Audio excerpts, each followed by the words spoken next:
Čau, vítám tě u challenge Společenský frajer. Chceš challenge, během který naboostuješ svoje sociální schopnosti a mužský charisma? Tak si ji můžeš zúčastnit, je tady pro tebe.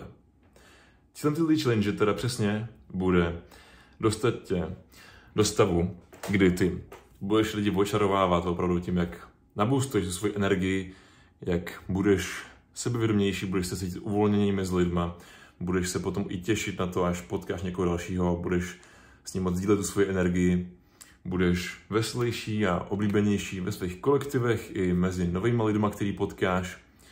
Budeš díky té challenge mít nástroje na to, jak pracovat se svým strachem, s dalšíma emocema, s nějakou nechutí bavit se s lidma a s dalšími bloky. Takže po zbytek života ti bude žít lehčej, prostě na doživotí budeš mít spoustu nástrojů, jak překonávat tyhle ty různé překážky a bloky. V neposlední řadě tě to samozřejmě udělá přitažlivějším pro ženy.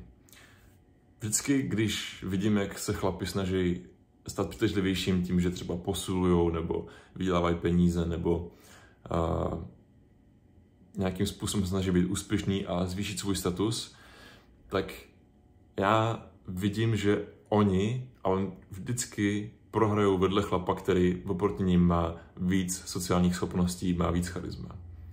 Protože tenhle ten chlap samozřejmě líp zaujme tím sebevědomím tu ženu, kterou osloví, nebo se kterou třeba i půjde na rande, i kdyby se nejdřív potkali na seznamce. Tenhle ten chlap, když ta holka ho vezme mezi svoje kamarády, tak on na ně udělá mnohem lepší dojem. Když ho vezme ke své rodině, on na tu rodinu udělá mnohem lepší dojem. No a zároveň ty věci, které tady budu v té challenge vám dávat, tak ty vás naboostují do všeho, co děláte v životě.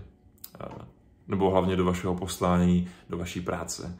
Protože tam, obzvlášť pokud tam pracujete s lidma, nebo nějak to zahrnuje práce s lidma, ale vlastně i pokud ne, celkově prostě budete mít větší drive do všeho, co děláte. Takže to si myslím, že zní dobře, že jo? A teďka, jak toho dosáhneme? Tak v té challenge budou akční úkoly, budou tam výzvy, které budete muset plnit, pokud chcete samozřejmě, abyste z toho měli ten užitek. Tu challenge může klidně sledovat i někdo, kdo bude jenom se nudit na záchodě, ale nebude z toho mít ten efekt, nebude z něho společenský frajer, nebo nepřiblíží se tomu, nebude cítit ten boost těch společenských schopností nebo toho charisma. Samozřejmě maximálně efektivně využitelný know-how zní skvěle, ale tak to i bude. Vy tam budete mít moje instrukce, budete k tomu, k každý výzvě vlastně se bude pojít taková lekce teoretická, kdy vy budete mít zase nějaký povědomí o nějakých nástrojích, metodách, budete rozumět třeba nějakým konceptům, který se vážou k tomu charisma a ty společenské schopnosti. A budete mít moji podporu, systém reportů, i když to má trošku háček, o tom si řekneme za chvíli. Tak, varování, pro koho ta challenge a pro koho není, jako jsem říkal, no může to sledovat někdo, kdo se bude klidně nudit na záchodě, ale pokud z toho chcete mít fakt ten užitek zkrátka, tak budete muset hodně, ale fakt hodně dát svoje ego stranou a fakt hodně tu challenge prioritizovat. Ta challenge bude strašně snadno dostupná, to know-how tady bude prostě předložený, ale dokázat tu challenge splnit nebude tak jednoduchý. Protože kolikrát budete muset fakt si říct, hele, mám pocit, že to je pod můj úroveň, že to nám zapotřebí, nebo že to je až moc extrémní, ale budete muset dát tu mysl, tu ego stranu na chvíli a prostě jenom konat a mít tu disciplínu přitom a mít tu víru, že to bude fungovat. Protože kolikrát ta víra bude to jediné, co vám bude zbývat přitom.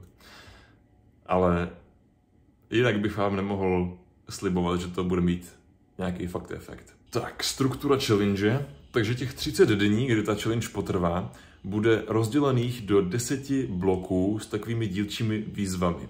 Budeme jim taky říkat challenge, prostě bude to vždycky buď to challenge 1 nebo challenge 6 a ta celá challenge je prostě challenge společenský frajer. Jo. Podle kontextu vždycky poznáme, o čem se bavíme, protože to slovo challenge je prostě nejvíc sexy z těch všech. Že? Takže vždycky každý první den z toho 3denního bloku vyjde video s takovouhle prezentací, kde bude prostě ten úkol popsaný, budou tam k němu instrukce, bude k němu nějaká teoretická lekce a zároveň tam bude i předpis zadání, zkrátka jak psát potom ten report z toho. Jo?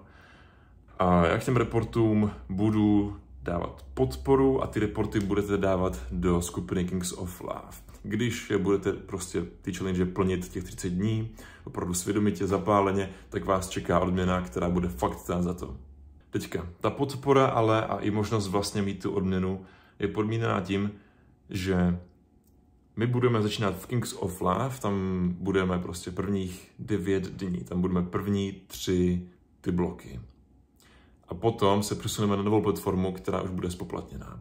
Tato nová platforma, tak to je místo, kde já chci budovat komunitu způsobem, že tam budeme právě mít ty výzvy, různý videokurzy, že tam bude bonusový content, který bude víc systematický.